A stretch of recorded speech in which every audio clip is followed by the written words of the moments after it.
Waalaikumsalam warahmatullahi wabarakatuh.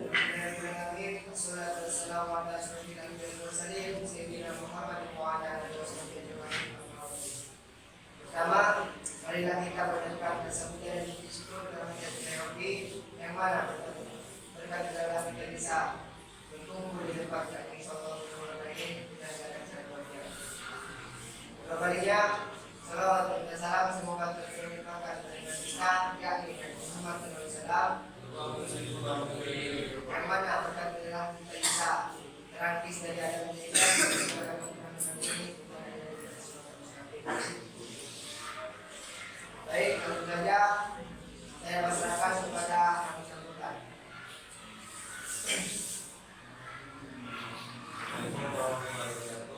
Waalaikumsalam warahmatullahi wabarakatuh. Sini saya menyampaikan mengenai pengertian hal. Di sini dijelaskan secara terminologi kata ikhtimal gerakan dari kata yang ada, yang artinya mengerahkan segala daya untuk menjaga sesuatu atau berarti mengerjakan maksud semua. Secara terminologi berarti mengerahkan segala kemampuan untuk bergerak baik apapun dari dinas dan ataupun itu secara yaitu Al-Quran dan Sunnah Rasul. David adalah orang yang berikhtiar menurut kebiasaan yang adalah menjelaskan segenap usaha untuk sampai kepada hukum dari dalil atau ini yang termasuk dalil syar'i. Baik, itu dari saya. Selanjutnya saya berserah. Assalamualaikum warahmatullahi wabarakatuh. Waalaikumsalam warahmatullahi wabarakatuh. Baik, saya akan menjelaskan tentang perihal ikhtiar. Ikhtiar sesungguhnya merupakan kegiatan pengembangan Islam. Adanya juga yang menyebut pembaharuan Islam. Istilah ini bukan berarti bahwa syariat Islam kemudian diganti dengan yang baru, tapi dilakukan dengan kesadaran bahwa dalam syariat tidak seluruhnya berisi dalil-dalil Muhammad atau sahih atau sahih, namun juga terdapat dalil-dalil yang menasbihkan yang memerlukan penafsiran oleh akal. Penafsiran akal tentunya bersifat murni, maka hukum yang dihasilkan juga bersifat murni. Adapun beberapa masalah yang dilakukan pihak sebagai berikut. A. Setiap kasus baru yang tidak ada penegasan hukumnya dalam nas Al-Quran atau Sunnah dan belum pernah dibahas oleh fuqaha dan para imam mujtahid. B. Kasus baru yang tidak ada penegasan hukumnya dalam nas Al-Quran atau Sunnah tapi dan sudah dikaji oleh pihak ulama-ulama terdahulu. C. Dalil yang statusnya dirasa baik di dalam Al-Quran maupun Sunnah Nabi, yaitu beberapa dalil yang mengandung ada kebolehan. D. Nas-nas baik di dalam Al-Quran maupun Sunnah Nabi yang mengandung al-makna dapat dimengerti secara E. Hukum Islam yang bersifat ta'abbudi, yaitu hukum Islam yang tidak hukumnya dapat diketahui oleh pemahit yang baik langsung. Hasil ijtihad ulama terdahulu yang masih diperselisihkan. Baik, kembali ke diri saya. Lebih lanjutnya saya persilakan kepada Assalamualaikum warahmatullahi wabarakatuh. Saya akan menjelaskan larangan dengan melihat peluang pihak di atas dapat diambil kesimpulan bahwa kawasan Islam yang tidak bisa dimiliki ialah 1. Hukum atas sesuatu yang telah ditegaskan oleh syar'i yang berstatus fakih yang tidak menerima penafsiran atau penafsiran lagi. Misalnya bagian waris anak perempuan yang mendapat satu bagian dibanding 2 bagian anak laki-laki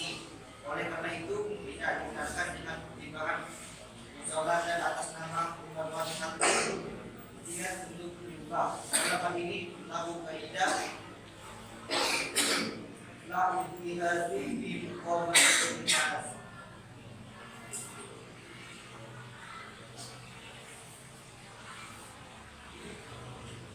Dari ayat tersebut secara tegas dijelaskan bahwa dalam meminta kegilaan atau ukuran tidak ada ruang untuk ijtihad. Dua, dalil nas satu seperti adalah nah semacam ini tidak dapat dilakukan padanya ijtihad dalam arti al-ijtihadu fi nasi awis ahkam syar'i. Saat itu ijtihadu fi al-iqadas. Tapi bisa dilakukan dengan bagaimana seharusnya produk hukum yang diinginkan oleh nas itu diterapkan di lapangan. Inilah yang dalam usul fikih dengan tahqiq al-qanan. Jika hukum Islam yang diketahui secara jelas dari ajaran agama Islam, ma'ulma minan dini doruri, seperti kewajiban salat lima waktu, puasa dan Ramadan.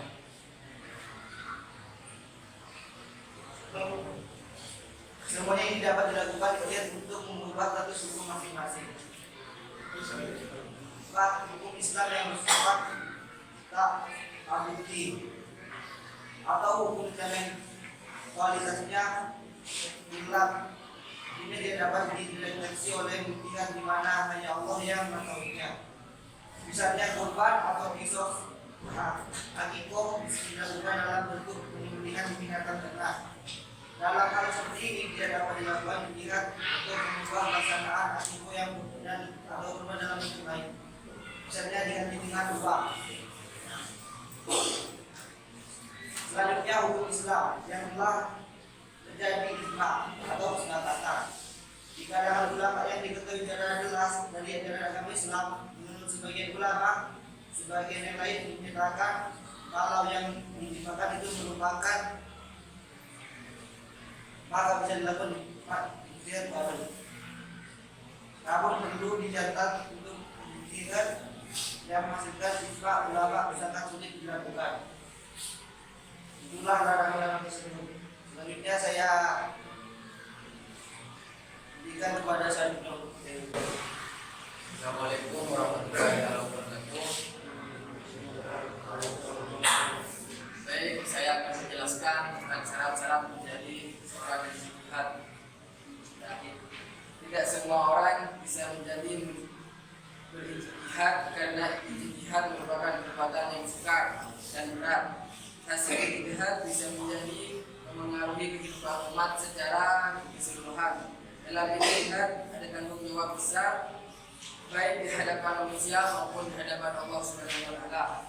Oleh karena itu, ijtihad mensyaratkan bekal keilmuan, pengetahuan dan pengalaman. Berikut beberapa syarat harus dimiliki seseorang yang mujtahid. 1. Mengetahui isi Al-Quran dan Sunnah yang berkaitan dengan hukum. Jika tidak mengetahui Al-Quran dan Sunnah, maka ia tidak layak disebut mujtahid. 2. Mengetahui ilmu Al-Quran dan Sunnah. 3. Mengetahui latar belakang sejarah turunnya ayat As-Sabun Nuzul dan latar belakang sejarah munculnya hadis As-Sabun Urut. 4. Mengetahui ijma ulama dan permasalahannya. 5. Mengetahui seluk-beluk qisas dan dapat menerapkannya. 6. Mengetahui bahasa Arab sebagai dasar memahami Al-Quran dan hadis agar tidak salah dalam memahami firman Allah Subhanahu wa taala dan hadis Rasulullah SAW. 7. Mengetahui usul fiqh sebagai dasar dari ijtihad. Jika tidak, ia tidak akan dapat melakukan istinbat hukum. 8. Mengetahui tujuan syariat Islam. 9. Mengetahui kemaslahatan berdasarkan pertimbangan akal sehat dalam menguasai ilmu logika agar dapat menentukan hukum dengan benar dan sanggup mempertanggungjawabkannya. Selain itu, Asy-Syatibi menambahkan syarat selain yang disebut di atas, yaitu memiliki pengetahuan tentang maqasid syariah, tujuan syariat. Seseorang mujtahid dituntut untuk memahami maqasid syariah. Menurut Asy-Syafi'i, seseorang tidak dapat mencapai tingkat mujtahid kecuali menguasai dua hal. Pertama, dia harus mampu memahami maqasid syariah secara sempurna. Kedua, dia harus memiliki kemampuan menarik kandungan hukum berdasarkan pengetahuan dan memahaminya atas maqasid syariah. Jika semua persyaratan tersebut ada pada seseorang, berarti dia betul telah mencapai syarat minimal untuk beristihad sendiri. Namun jika belum memiliki semua syarat tersebut, hendaklah menahan diri dari beristihad, sebab hasil ijtihad akan menyesatkan orang lain.